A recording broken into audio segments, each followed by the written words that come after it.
I wasn't sure how to do this one, so um, I have to give apologies. It's not easy doing. You have to learn as men when we offend women. We have to learn to eat shit. Now there are times where uh, women can do wrong, and I have been on the receiving end, but um, I have to apologize. This is my fault. So I'm not going to give away proper nouns in respect to the photographers who might or might not be involved. Keep in mind, I don't know Amaya personally. I never knew her personally, so I don't know anything except what she posts. So that's the truth. So anything she posts or anything the news covers that's verified is verified. So that's true. I don't know much beyond that. If somebody sends me a message, depending on what it is, if it's in confidence or it's not in confidence, trust goes a long way. So I have to be very mindful. I've learned, if I have learned anything in these 40 plus years, is how to be mindful of other people's privacy and how people should be mindful of my privacy, back and forth. Okay.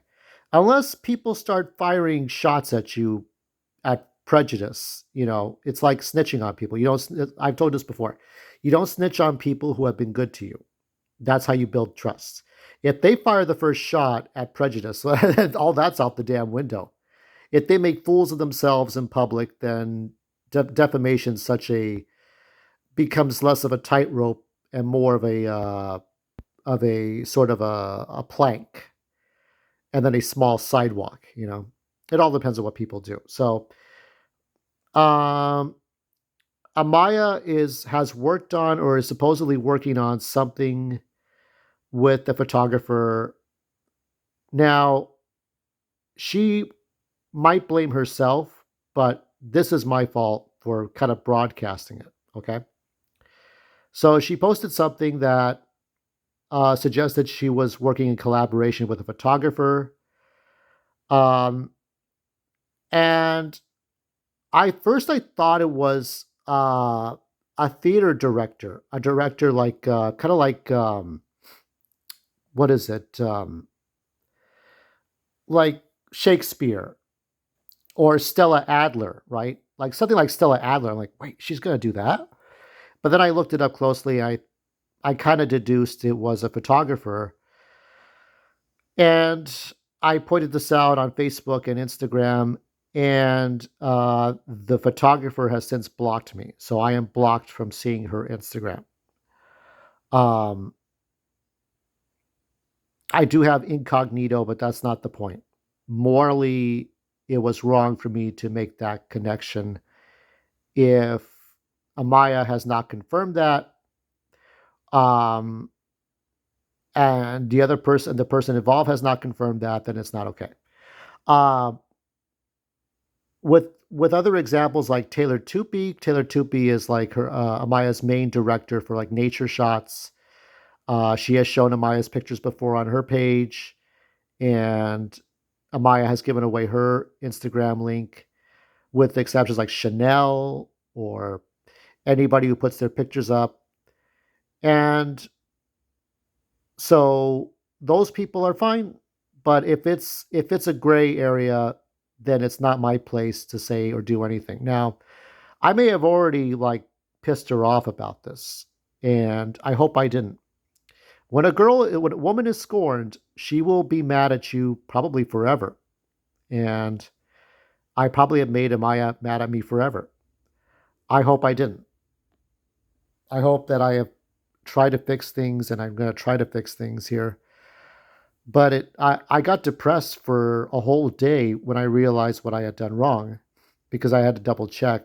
And Amaya had taken down that post that would suggest the photographer, and the photographer has blocked me.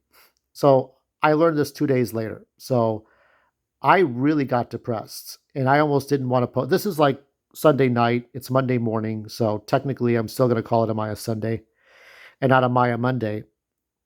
And so I just wrestled with this and I said, let me at least post this. If this is my last Amiah Sunday, I want it to be a good one. A simple one, but a good one. I don't know what I'm going to do. You know, there are times where, like, if Amiah takes down, for example, if she takes down old photos from her stories and highlights, her Facebook, her Instagram, or Twitter, I don't ever repost those. If I ever save pictures, I don't repost them unless I know she still has them there. So uh, I can be discreet. If she ever, hypothetically speaking, if she ever talked to me in private, um, that's private. That's common sense, right? I will say that she did like one of my posts. I will not say which one it is because I like to have a degree of privacy. Um, Even though I disclosed the Christmas letter that was like for everybody at her agency, her modeling agency, uh, the Valentine's Day letter and the the letter I sent for her, I did hint at it on Instagram, but I didn't tell what was in the little letters I sent to her. So that's private. So there are some private things. There are private things that I'm just going to keep private out of respect to uh, whether or not something is confirmed or whether or not she took down the pictures. I mean, there are other pictures that she's had that I remember from a long time ago, and other things she's edited out. Um, it's just, it's of all the people I don't, of whose feelings I hurt or not, I do not want to hurt Amaya Miller's feelings. Her feelings matter the most. And so I don't want to hurt her feelings. So I am very sorry, Amaya, if you're seeing this. And I want to also say thank you to all the people who have been watching my stories on Instagram. There's one person who's been watching me a lot for my stories. I thank him or her for being attentive. Feel free to like any of my posts that I post on my stories or any of my regular Instagram posts or reels. Um, and that's all I gotta say. I mean, this apology tour that I'm doing is hard because men don't like to admit they're wrong about any. Well, most alpha males don't, but you got to learn to know when you're wrong about stuff. You can't. When you're right about stuff, you're right about stuff. When you're wrong, you're wrong. And so, therefore, I'm just going to keep things simple.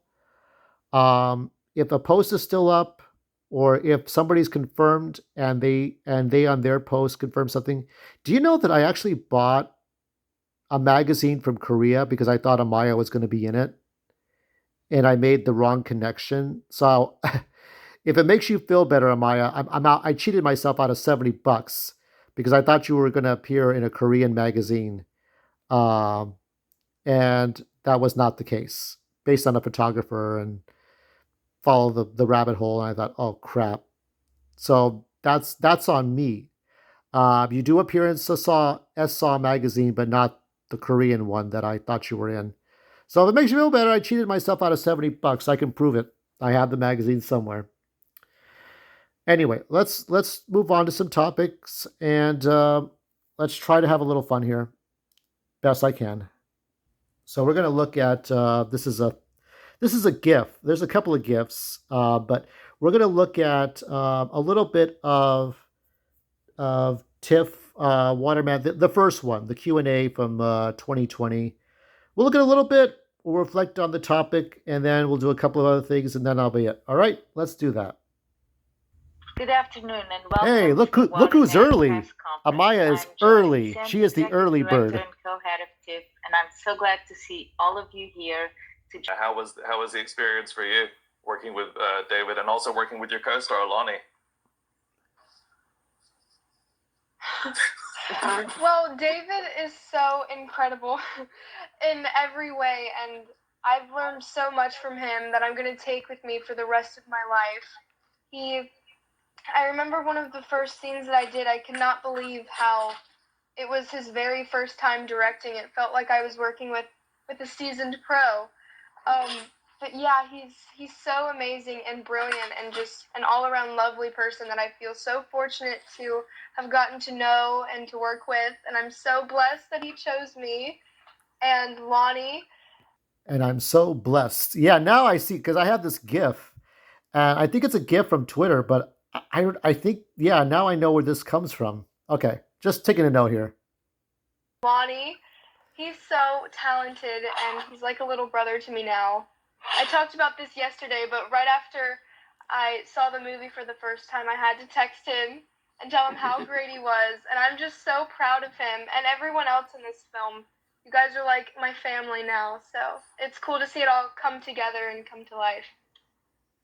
You start off in the film with a slightly adversarial relationship with Lonnie. How was the relationship offset? Were you guys good friends straight away, or how would you guys hang around a lot offset? the face Lonnie makes.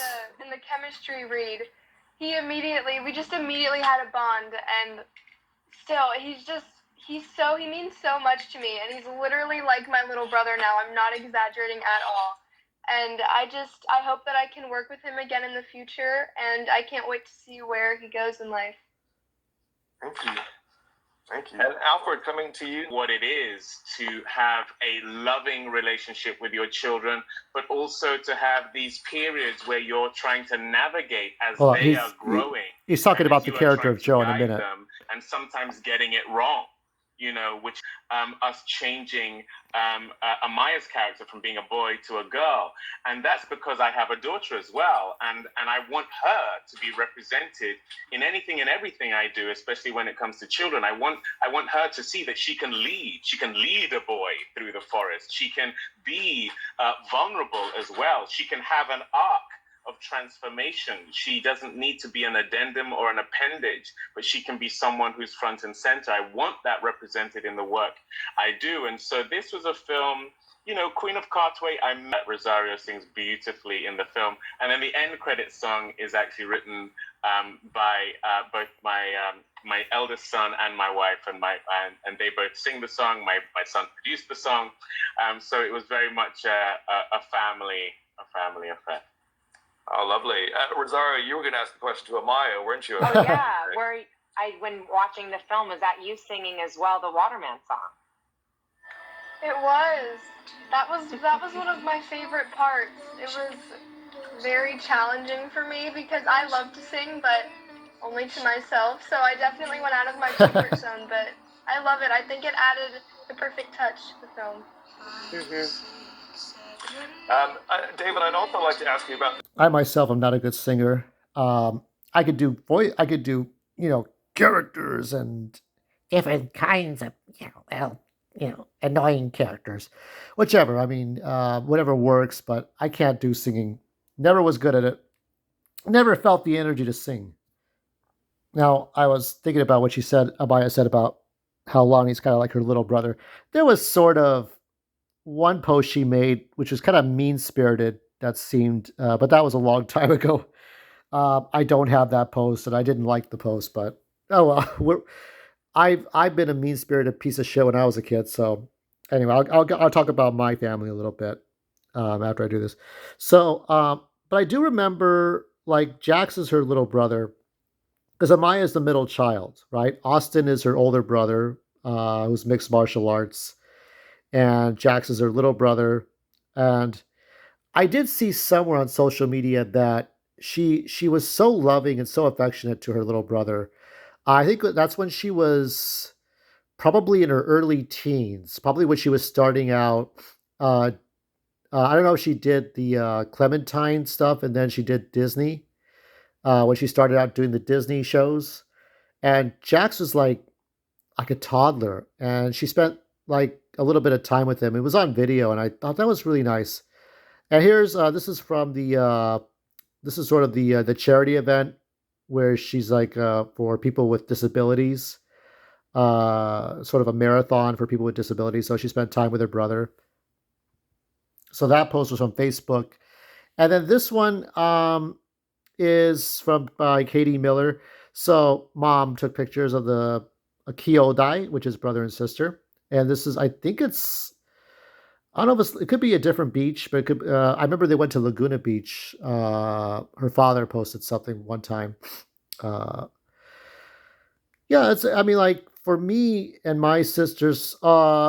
Well, the important thing is that Amaya gets along with Jax. She gets along with her family.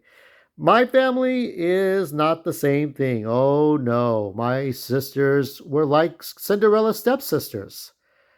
Everybody was out for themselves. And I'll tell you what, Amaya, if you're listening to this, my sisters do not talk to each other. My second sister uh, took her own life, or her husband helped her. And my he's not my brother-in-law anymore, but he was a sheriff, and he's a police officer somewhere in Seattle. And his wife ended, and she had so much mental anguish. And my two sisters don't even talk to each other. So, and whenever they talked at me, not with me. I think that my family needed like a bong and some weed and some edibles, some reefer, some alcohol, and we just sit there and talk shit and have a laugh. We didn't even do that. We didn't even get along on that level. I don't think religion would have saved anything, to be fair. I went to Christian school, I went to Catholic school, so I don't think religion would have done anything for this family. My cousins were in gangs, so I remember you. I think you still have it in your stories or highlights that you are grateful. Always be grateful, but always remember how the other half has lived. Um, it's hard for most actors or Hollywood people, though you have moved on from that, to see how people are today, living in the poorest of towns. Because we don't have time. We don't have time to worry about who cries what on social media or politics or cancel culture. We have to worry about people that get in our face in the real world. I mean, there was a fight between two cholos last night, and the police had to intervene. That's what's important. That kind of stuff. But anyway, let's do the animal corner, and yeah, we'll do the nature one first, and then animal corner. All right, so this is Designing in Nature, Embracing Modern Home in Palo Alto, USA. Look at this house. This is a nature house. I think you might like this. This is a really nice house. Um, so let's take a look at it. When it came to designing a nature embracing modern home in Palo Alto, California, the architect Tai Ikegami took his responsibility to protect and venerate the magnificent trees on the lot seriously. This house is designed around a series of trees on the site, an oak in the front, another oak on the side, redwood in the back. There are dramatic trees with a large scale, says Ikegami sensei, a partner at Feldman Architecture. So there's parts of the house. So having floor-to-floor glass units, whether it's a big picture frame with windows or large sliding doors, was a huge part of our design. So there's some pictures here. You can take a look at it. Maybe you want to live in a house like this. Look at how pretty this is. Okay, so one more thing before we go. Okay, Animal Corner is from New York Post. World's oldest wild bird, Wisdom 72, is spotted. So this is a 72-year-old bird. And it may have lost her mate, but she was recently seen courting new suitors. So it's a Lazen albatross, known as the Wisdom, has been photographed dancing with potential mates along the North Pacific Ocean. Here are some pictures of the birdie. 72. That's like from the 1950s? There's my viewer. So last thing I'll say is I do apologize for what I did. I don't know if I'll do some more content later on. I'm going to do my best. I'll do my damnedest. It's not easy when you hurt a girl's feelings, but I try to be a better person every year, every month, every day, every minute, and every second. And I hope we could all be better people too. So that's it for now. If I do something next week, I will. If I don't, then I don't. But I don't want to force this content out. If I offended Collie UK, I could just bribe him with fried chicken and a soda or a beer. But with Amiah, I would do anything for her, even stop making content.